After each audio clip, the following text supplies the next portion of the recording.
Gilbert, my man. Yes, sir. So you're about ready. You're sick and tired of sitting on your rear end, and you want to get out there in the workplace again, huh?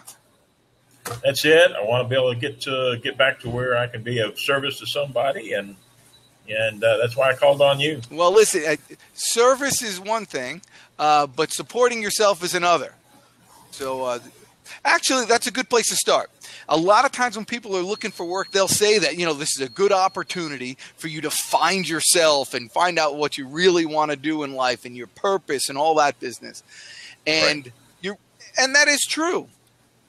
The end of the day, though, it's a lot easier to do when you have some income.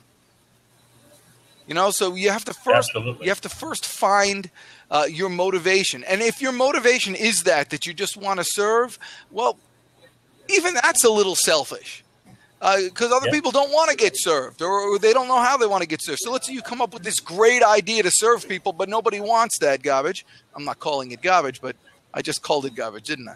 Right, okay. You did. So if they don't want that, then who are you to say, this is what I want to do to shove down their throat? So you got to find out what they want. And that's the best way to serve. So I'm going to start this by telling a little story about my dad because it's going to change your mindset. And very simply, my dad's a little French foreign guy, and he didn't give me much advice, but he gave me some good stuff, good nuggets that kind of lasted. And one of them was this. When I was graduating high school, he says, Danny, what are you going to do? And I said, well, I'm going to get a job. I'm going to do this and that. And he said, that's great. But let me tell you this. If you have a job, you have one customer, and he's called a boss. And if he gets a wild hair up his rear end one day and decides to fire you, you got nothing. Because that's why I think you should think of yourself as self-employed. Because then when you're thinking of yourself as self-employed, you're looking for income from all different places. And you wind up like a small businessman with 100 bosses. But they're called customers. And if one of them fires you, who cares? You got 99 more. Yeah. So even though we're looking for a job, I want you to think of yourself now as looking for income. And just that little thought will change you from, I want to go get a job. I want to get something from you. I want to get all this, to turns to the opposite to what you said originally, which is, what can I give? How can I serve so people would be willing to compensate me for that service? Sure. All right. And it's just a total change of mindset, but it's one that you have to keep on throwing into your head. And this is exactly how a salesperson feels.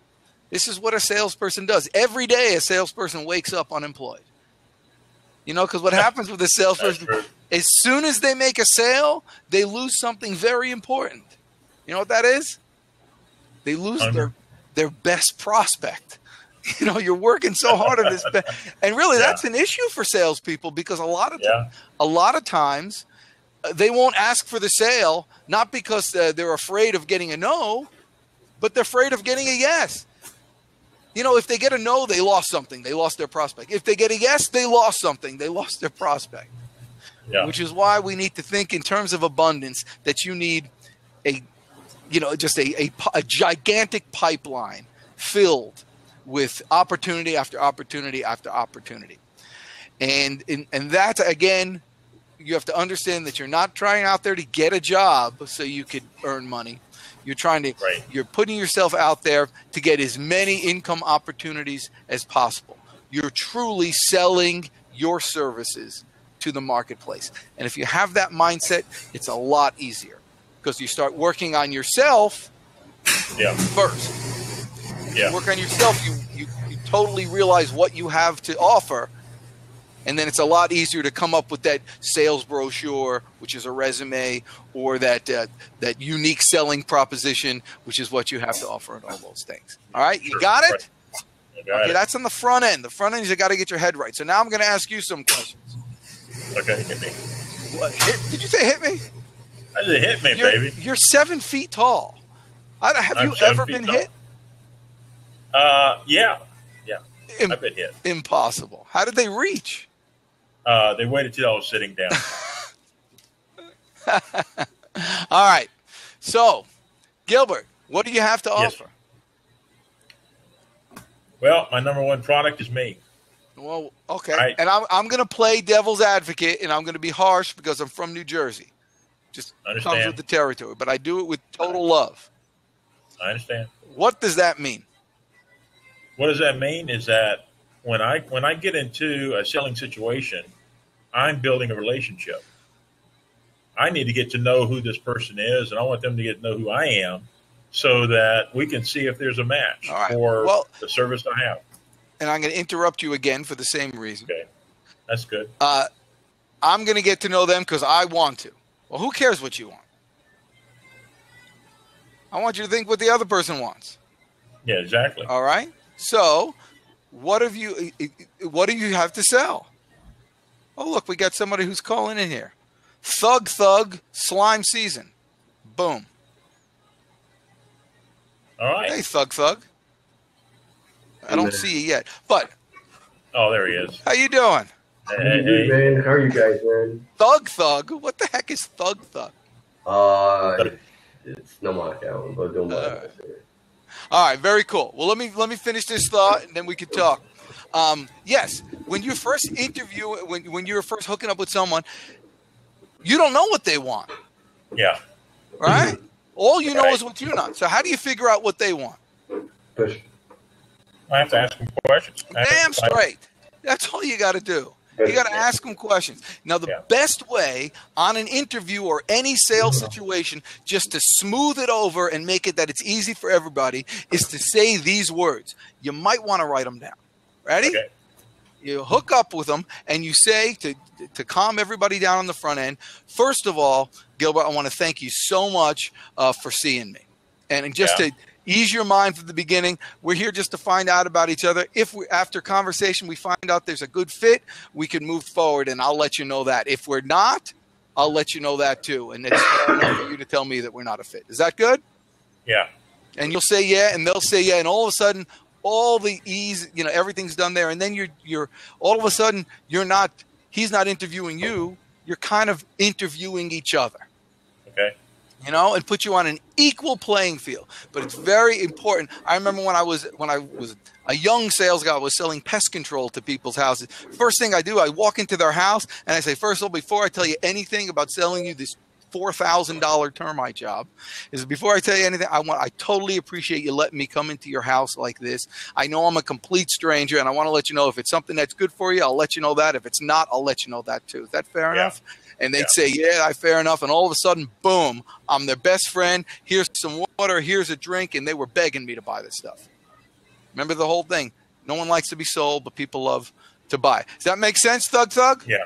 Yes, and I also hear and another technique. I might be in a lawyer I'm exercising to be a lawyer, but I hear that in order for you to sell something, one of the many tactics is to ask 3 questions that you know that you're going to get a yes as an answer. For example, it's nice weather like we have today, right? Yes. Oh, and I see you're from this country. Are you living here a long time? Yes. Just you have to try this. I just came here just to say that it worked for me. I know how to negotiate with people with all this law and marketing stuff. It's easy. You just have to find the magic words. Well, I agree with you to a point, but listen, you got to watch out. People don't like to be manipulated anymore. Guys, and they kind of know that. Because in Europe. We lost him. Well. Oh, he must have hit a button by mistake. Oh, he'll come back if he needs to come back. Yeah. Anyway, but see, that's a typical thing of people, with that kind of manipulation thing that you just kind of people are wary of, and they smell it from a mile away. Well, he said he was training to be a lawyer. So when you got a lawyer's outfit and you're in the courtroom, you just have to be prepared. You're going to be manipulated. That's why they call leading the witness. Yeah. All right. Yeah. Well, yeah. Again, there's the only people that people hate more than salespeople are lawyers. So.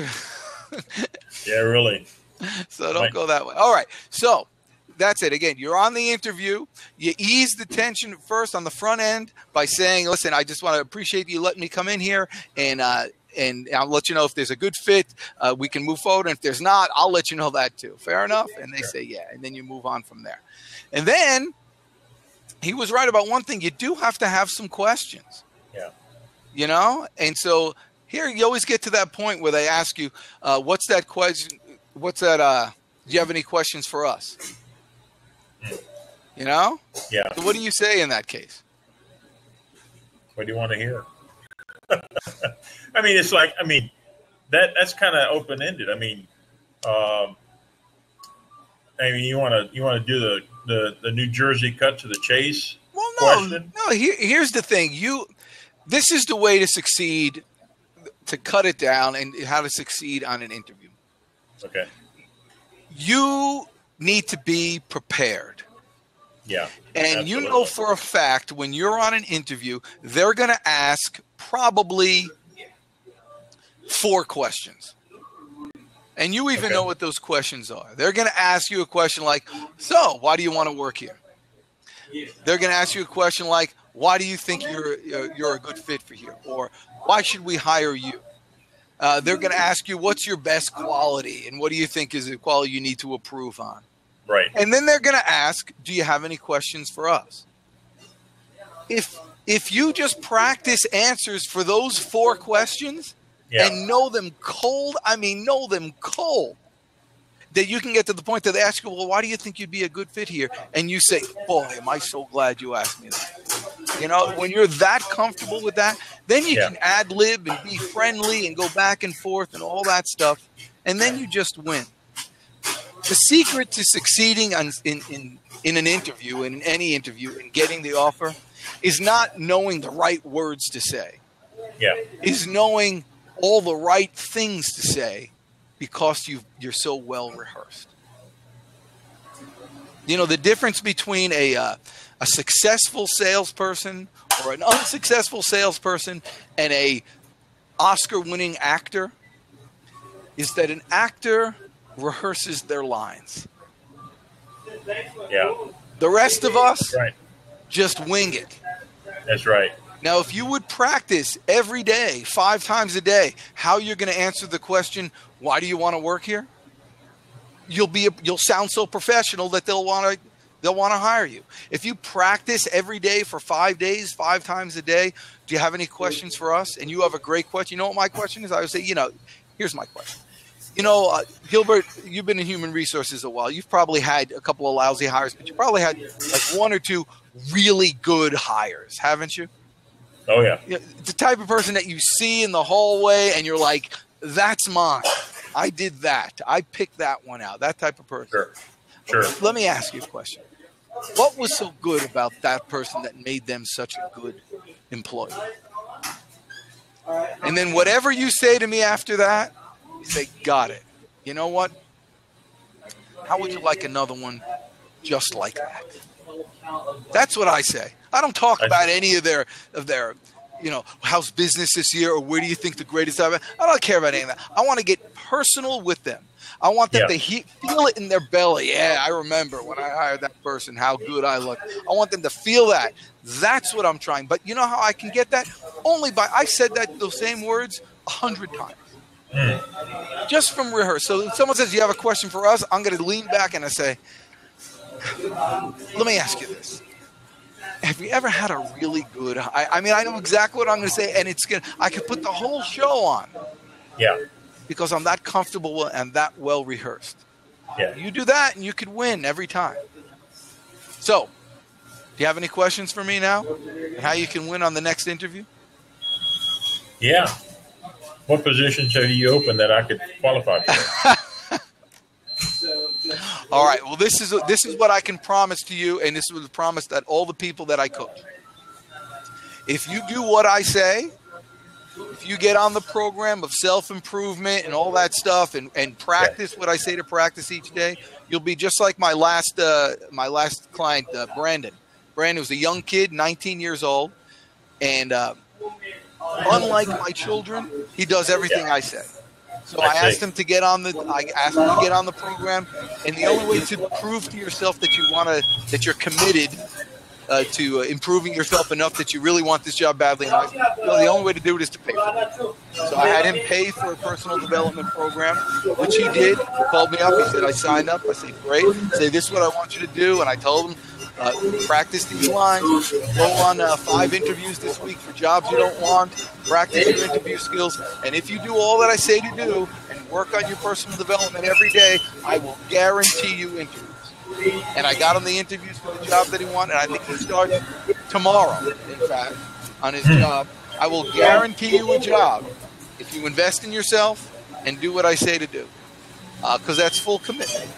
So if you do that, I will guarantee you a job. That's how we roll. That's pretty good. It's a big thing. So if you're interested in do that, check me out on my website, danjourdan.com. Give me a call. I'm real easy to get a hold of. Follow me on Twitter. And I wish you nothing but complete and total success. Awesome. Thank you. Up at Piedmont Hospital. I'm recording again because I want to hear the best interview for a job you've ever had. Okay, this is the best interview I had for a job. This is for a position at Piedmont Hospital in downtown Atlanta. My sister worked there, so she got me a spot with the HR person, and we're talking about an orderly position. Uh-huh. And she went through all the details of it. I said, "Hey, I can handle that." And then it came down to I just happened to look up on her wall and I saw where she had gone to college. Uh-huh. So I said, "Do you know why you should take me on as orderly for your X department, what department they were hiring for?" And she said, "No." I says, "Well, I find it that the secret to getting a good employee has something to do with this blue sky. You know where you get this blue sky from?" And she said, "No, where?" And she says, "Because God is a Tar Heel." See, she was a graduate of UNC, Charlotte, and her head drops, and she said, "I went to school there. I should have known that." So she said, "So when would you like to start?" That's awesome. That's awesome. Yeah, people will hire you because they like you, they trust you, they believe you can do the work, and then they have a desire to do business with you. And so now, here they are. Yeah. That's a great story. Yeah. That's a great way to end. Absolutely. You're the man. Thanks, man.